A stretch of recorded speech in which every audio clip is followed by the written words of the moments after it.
Assalamualaikum warahmatullahi wabarakatuh. Perkenalkan, nama saya Eli Rahmawati. Saya dari Tadris IPSB.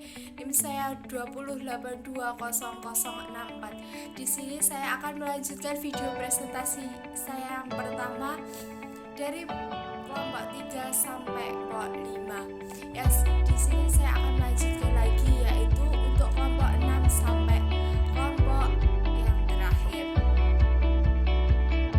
Selanjutnya yaitu saya di sini akan melanjutkan presentasi yaitu kelompok 6 dengan judul pembagian hadis dari segi kualitas. Di sini saya akan membahas 6 poin, yaitu yang pertama pengertian hadis sahih, yang kedua pembagian hadis sahih, yang ketiga pengertian hadis hasan, yang keempat pembagian hadis hasan, yang kelima pengertian hadis dhaif, yang keenam pembagian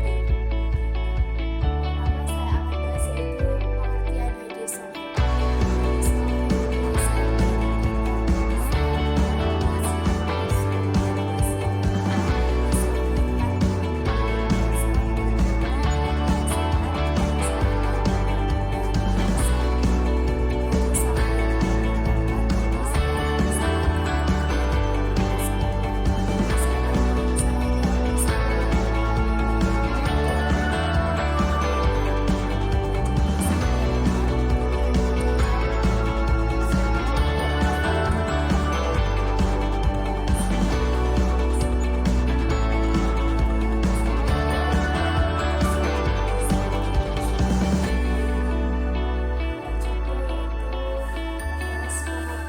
yaitu pengertian hadis sahih.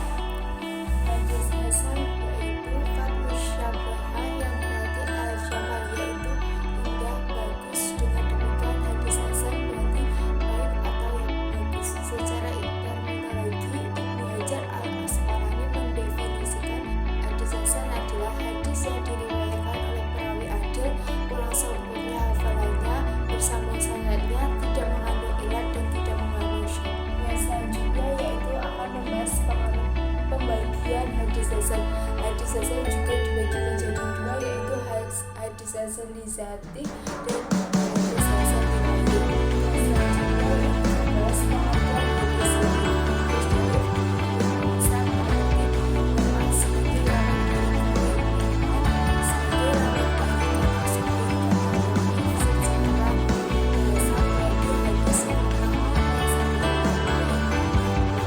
sedangkan secara istilah hadis dhaif adalah hadis yang di dalamnya tidak terdapat syarat-syarat hadis sahih yang salah syaratnya termasuk syarat hadis hasan. Selanjutnya membahas pembagian hadis dhaif. Pembagian hadis dhaif ada tiga, hadis dhaif dari sudut pandang matanya dan dhaif dari salah satu sudut sanad atau matanya. Selanjutnya yaitu membahas pembagian hadis dhaif, yaitu dibagi menjadi tiga. Yang pertama hadis mauquf, yang kedua hadis dhaif dari sudut sanadnya, yang ketiga hadis dhaif dari salah satu sudutnya atau dari sudut matan ataupun sanadnya. Yang selanjutnya yaitu pembagian hadis dari segi kuantitas. Di sini saya hanya membahas 5 poin saja, yaitu yang pertama hadis dari segi kuantitasnya, yaitu dibagi menjadi dua, mutawatir dan ahad. Yang poin kedua pengertian hadis mutawatir, yang ketiga kriteria hadis mutawatir, yang keempat definisi hadis ahad, dan yang kelima pembagian hadis ahad. Yuk, yang pertama kita akan membahas hadis dari segi kuantitasnya, yaitu pengertian hadis mutawatir dan pengertian hadis ahad. Selanjutnya membahas definisi hadis mutawatir.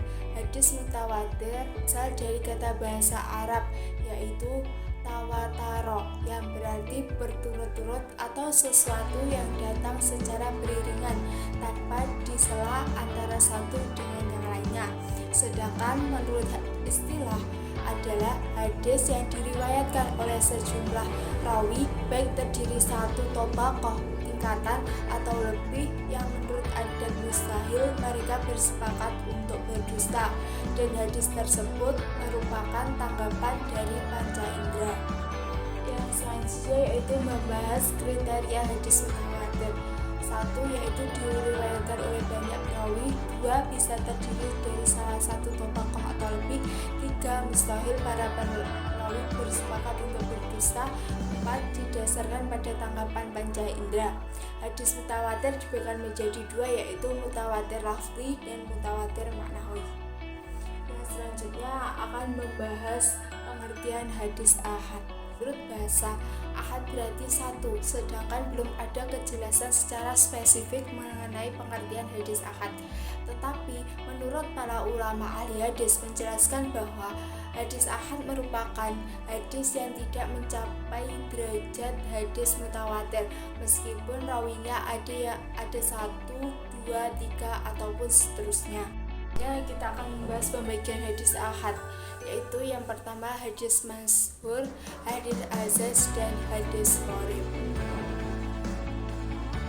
Selanjutnya yaitu pokok 8, yaitu membahas tentang hadis dhaif dan macam-macamnya. Di sini saya akan membahas 2 poin, yaitu hadis dhaif karena terputusnya sanad dan dhaif karena ketercalaan sanadnya. Pertama yang akan kita bahas yaitu dhaif karena terputusnya sanad. Yang pertama ada hadis mursal, munqati, dan mu'allaq. Di sini nanti kita akan membahas satu-satu pengertiannya dari masing-masing hadis terputus karena sanadnya. Yang pertama kita bahas yaitu hadis mursal. Hadis mursal menurut ahli fikih dan ahli usul adalah hadis yang perawinya melepaskan tanpa menjelaskan sahabat yang ia ambil riwayatnya. Jadi hadis mursal itu hadis yang diriwayatkan tanpa menyebutkan siapa riwayat tersebut diambil. Hadis mursal dibagi menjadi 2, yaitu mursal sahabi dan mursal tabi'i. Yang selanjutnya yaitu hadis munqati. Hadis munqati adalah hadis yang gugur rawinya sebelum sahabat, yaitu di suatu tempat atau gugur 2 orang pada 2 tempat dalam keadaan turut-turut. Yang ketiga adalah hadis mudrar. Hadis mudrar adalah hadis yang rawinya 2 atau lebih berturut-turut, baik sahabat bersama tabi'i atau tabi'in bersama tabi'in maupun 2 orang sebelum sahabi dan tabi'i. Selanjutnya kita akan membahas hadis mu'allaq dan hadis mudallas. Hadis mu'allaq menurut istilah adalah hadis yang gugur perawinya baik seorang ataupun 2 orang atau semuanya pada awal sanad secara berurutan. Sedangkan hadis mudallas adalah hadis yang diriwayatkan menurut cara yang diperkirakan bahwa hadis itu tiada bernoda, atau hadis yang tidak disebut di dalam sanad ataupun sengaja digugurkan oleh seseorang perawi nama gurunya sendiri dengan cara memberi paham bahwa ia mendengar sendiri secara langsung dari orang lain yang disebut namanya itu. Jadi hadis mudallas itu hadis yang sengaja digugurkan. Selanjutnya dhaif karena ketercalaan sanadnya, yaitu ada 7, yaitu hadis mudhaf, hadis matruk, hadis mu'allaq, hadis munkar, hadis saz, hadis mutaghrib, dan hadis maqlub. Selanjutnya yaitu kelompok 9 ataupun pertemuan ke-9, yaitu membahas tentang hadis maudhu dan sebab munculnya. Di sini saya akan membahas 3 poin, yaitu yang pertama pengertian hadis maudhu, yang kedua sebab-sebab terjadinya hadis palsu ataupun pemalsuan hadis, yang ketiga yaitu ciri-ciri hadis maudhu. Yang selanjutnya kita akan membahas pengertian hadis maudhu. Hadis maudhu atau hadis palsu dalam bahasa Arab dikenal yaitu hadis maudhu. Secara etimologi, al-maudhu, kata tersebut memiliki makna menggugurkan, meletakkan, meninggalkan, dan mengada-ngada. Jadi secara bahasa hadis maudhu dapat disimpulkan yaitu hadis yang diada-adakan atau dibuat-buat. Sedangkan istilah dari hadis maudu adalah hadis yang disadarkan oleh Rasulullah Shallallahu Alaihi Wasallam secara dibuat-buat dan dusta, baik itu disengaja maupun tidak sengaja. Padahal beliau tidak pernah mengatakan dan tidak pernah memperbuatnya dan tidak mentakrirkannya. Ya, selanjutnya kita akan membahas ciri-ciri hadis maudhu. Yang selanjutnya yaitu sebab-sebab terjadinya pemalsuan hadis. Yang pertama yaitu pertentangan politik seperti terjadi pada masa Khalifah Ali bin Abi Thalib dan Muawiyah bin Abi Sufyan, sehingga terbentuk golongan Syiah dan Khawarij yang berujung pada pembuatan hadis palsu sebagai upaya untuk memperkuat golongan masing-masing. Yang kedua yaitu usaha kaum zindik. Kaum zindik adalah golongan yang membenci Islam baik sebagai agama maupun sebagai dasar pemerintahan. Mereka tidak mungkin biaskan kebencian melalui konfrontasi dan pemalsuan Al-Quran, sehingga menggunakan cara yang paling tepat yaitu dengan melakukan pemalsuan hadis dengan tujuan untuk menghancurkan agama Islam dari dalam. Yang selanjutnya yaitu mempengaruhi kaum awam dengan kisah dan nasihat kelompok yang melakukan pemalsuan hadis ini bertujuan untuk memperoleh simpati dan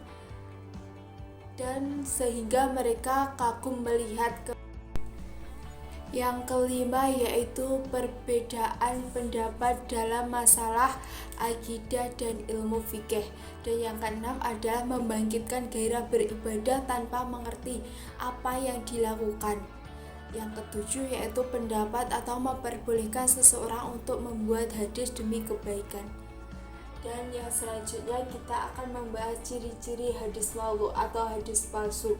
Ciri-cirinya dibagi menjadi dua, yaitu ciri-ciri hadis maudhu menurut sanad dan ciri-ciri hadis maudhu menurut matanya. Selanjutnya itu ciri-ciri hadis maudhu menurut sanadnya. Ciri-ciri hadis maudhu yang perlu kita menurut sanadnya yaitu yang pertama yaitu periwayatannya dikenal sebagai pendusta dan tidak ada jalur lain yang periwayatannya thiqah meriwayatkan hadis itu. Yang kedua, periwayatannya mengakui sendiri membuat hadis tersebut. Yang ketiga, ditemukan indikasi yang semakna dengan pengakuan orang yang memalsukan hadis seperti seorang periwayat yang mengaku meriwayatkan hadis dari seorang guru atau tidak pernah bertemu dengannya. Selanjutnya yaitu ciri-ciri hadis maudhu menurut matanya. Yang pertama yaitu kerancuan redaksi atau kerusakan makna. Yang kedua, berkaitan dengan kerusakan makna tersebut, Ibnu Jauzi berkata, "Saya sungguh malu dengan adanya pemalsuan hadis." Yang ketiga, tidak adanya hadis tersebut dalam hafalan para perawi dan tidak terdapat dalam kitab manapun. Yang keempat, perkataan yang tidak diketahui sumbernya. Yang kelima, hadis tersebut bertentangan dengan petunjuk Al-Quran. Ya, selanjutnya yaitu pertemuan ke-10 atau kelompok 10, ilmu jarh wa ta'dil. Di sini saya akan membahas 2 poin, yaitu pengertian ilmu jarh wa ta'dil dan syarat-syarat ilmu jarh wa ta'dil. Yang pertama kita akan bahas pengertian ilmu jarh wa ta'dil.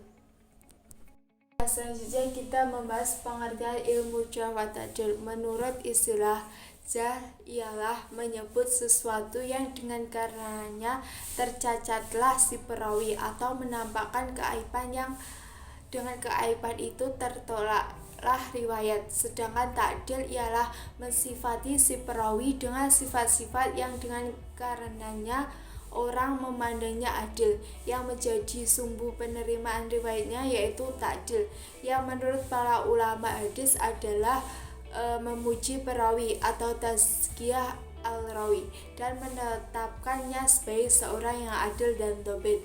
Menurut istilah dari ulama hadis ialah sifat seorang perawi yang diberikan kepadanya yang membawa kepada kekurangan pada riwayatnya atau memerlukan faktor lain untuk menguatkan riwayat tersebut atau melemahkan riwayatnya atau menolak riwayatnya. Yang selanjutnya kita akan membahas syarat-syarat jarh wa ta'dil. Yang pertama yaitu ta'dil didahulukan atas jarh. Yang kedua yaitu jarh didahulukan atas ta'dil. Yang ketiga, apabila terjadi pertentangan antara kritikan yang memuji dan yang mencela, maka yang harus dimenangkan adalah kritikan yang memuji, kecuali apabila kritikan yang mencela disertai dengan penjelasan tentang sebab-sebab yang lainnya. Yang keempat yaitu apabila kritikus yang mengemukakan ketercelaan adalah orang yang tergolong dhaif, maka kritikannya terhadap orang thiqah tidak diterima. Yang kelima, jarh tidak diterima kecuali setelah ditetapkan ataupun diteliti secara cermat dengan adanya kekhawatiran akan terjadinya kesamaan tentang orang-orang yang dicelanya. Yang keenam, jarh dikemukakan oleh orang yang mengalami permusuhan dan masalah keduniawian tidak perlu diperhatikan. Yang selanjutnya yaitu pertemuan ke-11 ataupun kelompok 11, yaitu para perawi hadis dan karya-karyanya. Di sini saya akan membahas 6 perawi hadis, yaitu mulai Imam Bukhari, Imam Muslim, Imam Abu Dawud, Imam Al-Tirmidzi, Imam An-Nasai, dan Ibnu Majah. Yang pertama kita akan membahas Imam Bukhari. Imam Bukhari dengan kitab Sahih Al-Bukhari. Beliau hidup sekitar tahun 1904 sampai 256 Hijriah. Beliau meriwayatkan sekitar 2602 hadis dengan pengulangan 9802 pengulangan. Yang kedua yaitu Imam Muslim, yaitu dengan kitab Sahih Muslim, yaitu beliau hidup antara tahun 202 sampai 261 Hijriah, dengan beliau meriwayatkan di dalam kitab Sahih Bukhari-nya sekitar 300.000 hadis yang dikumpulkan, sedangkan yang diamati dan diterima keasliannya yaitu 4.000 hadis. Yang selanjutnya yaitu Imam Abu Dawud. Imam Abu Dawud yaitu dengan kitabnya Sunan Abu Dawud meriwayatkan sekitar 4.800 hadis. Yang selanjutnya yaitu Imam Al-Tirmidzi dengan kitab Sunan, yaitu beliau lahir pada tahun 822 Masehi dengan meriwayatkan dalam hadisnya kitab Sunan At-Tirmidzi yaitu 3956 dengan rincian 50 bab. Yang kelima yaitu Imam An-Nasai. Beliau mengeluarkan hadis yaitu kitab Sunan Imam An-Nasai, yaitu beliau lahir pada tahun 215 Hijriah. Yang terakhir yaitu Imam Ibnu Majah dengan kitab Sunan. Beliau meriwayatkan hadis sekitar 4341. Selanjutnya pertemuan ke-12 atau kelompok 12. Di sini akan membahas ilmu tahrij al-hadis teoretik. Di sini saya akan membahas 3 poin dengan beberapa cabang, yaitu yang pertama pengertian tahrij al-hadis, yang kedua kegunaan dan manfaatnya, yang ketiga metode dan langkah-langkah tahrij al-hadis. Yang pertama kita akan bahas yaitu pengertian tahrij al-hadis. Yang selanjutnya yaitu ilmu tahris al-hadis. Ilmu tahris al-hadis memiliki pengertian yaitu diantaranya suatu keterangan bahwa hadis yang dinukilkan ke dalam kitab ataupun susunannya tersebut terdapat dalam kitab lain yang telah disebutkan nama penyusunnya. Misalnya, penyusun hadis mengakhiri penulisannya pada hadis Akhrajatul Bukhari, artinya bahwa hadis yang dinukil itu terdapat dalam kitab Jami'us Shahih Bukhari. Ya, kegunaan dan manfaat tahris, yaitu yang pertama dapat diketahui banyak sedikitnya jalur periwayatan suatu hadis yang menjadi topik kejadian. Yang kedua, dapat diketahui kuat tidaknya periwayatan akan menambah kekuatan periwayatan. Yang ketiga, memberikan informasi bahwa suatu hadis termasuk hadis sahih, hasan ataupun dhaif setelah diadakan penelitian dari segi matan, sanad maupun rawinya. Yang keempat, memberikan kemudahan bagi orang yang mau mengamalkan setelah tahu bahwa suatu hadis adalah hadis makbul atau dapat diterima. Yang kelima, menguatkan keyakinan bahwa suatu hadis adalah benar-benar berasal dari Rasulullah SAW yang harus kita ikuti karena adanya bukti-bukti yang kuat tentang kebenaran hadis tersebut, baik dari segi sanad maupun matan rawi. Yang kelima yaitu latar belakang kebutuhan. Yang selanjutnya kita akan membahas metode langkah-langkah tahris, yaitu secara garis besar ada dua cara dalam melakukan tahris al-hadis, yaitu pertama tahris al-hadis dengan cara konvensional, maksudnya adalah melakukan tahris al-hadis dengan menggunakan kitab-kitab hadis. Yang kedua, tahris al-hadis dengan menggunakan perangkat komputer melalui bantuan CD-ROM dengan program aplikasi tahris al-hadis. Selanjutnya itu pertemuan ke-13 ataupun kelompok 13, yaitu ingkar sunnah. Satu, yaitu di sini ada 3 poin, yaitu 1. Pengertian ingkar sunnah, 2. Tokoh-tokoh ingkar sunnah, yang ketiga bantahan ulama terhadap ingkar. Yang pertama yaitu pengertian ingkar sunnah. Kata ingkar sunnah terdiri dari 2 kata, yaitu ingkar dan sunnah. Kata ingkar berasal dari kata akar kata bahasa, yaitu angkara yungkiru ingkaran, yang memiliki beberapa arti. Di antaranya adalah tidak mengakui dan tidak menerima, baik di lisan dan di hati, bodoh atau tidak mengetahui sesuatu. Antonim kata al-irfan, dan menolak apa yang tidak tergambarkan dalam hati. Kata ingkar di atas dapat disimpulkan bahwa secara etimologis diartikan sebagai menolak dan tidak mengakui, tidak menerima sesuatu, baik lahir dan batin, lisan dan hati, yang dilatar belakangi oleh faktor ketidaktahuan atau faktor lain, misalnya karena gengsi, kesombongan, keyakinan, dan lain-lain. Sedangkan kata sunnah secara etimologi bermakna suatu pelajaran yang diikuti, baik perjalanan maupun baik maupun buruk. Juga dapat bermakna tradisi yang kontinu. Jadi secara istilah, ingkar sunnah adalah paham atau pendapat perorangan atau kelompok yang menolak sunnah Nabi SAW sebagai landasan hukum Islam. Yang selanjutnya yaitu tokoh-tokoh ingkar sunnah. Yang pertama, Taufik Sadi, Rasyad Khalifah, Ghulam Ahmad Parwas, Qasim Ahmad, Abdurrahman Ilham. Yang ketiga adalah bantahan ulama terhadap ingkar. Bantahan yang pertama yaitu penguasaan bahasa Arab dengan baik adalah diperlukan untuk memahami kandungan Al-Quran. Namun demikian bukanlah berarti orang orang lantas boleh meninggalkan sunnah Nabi SAW.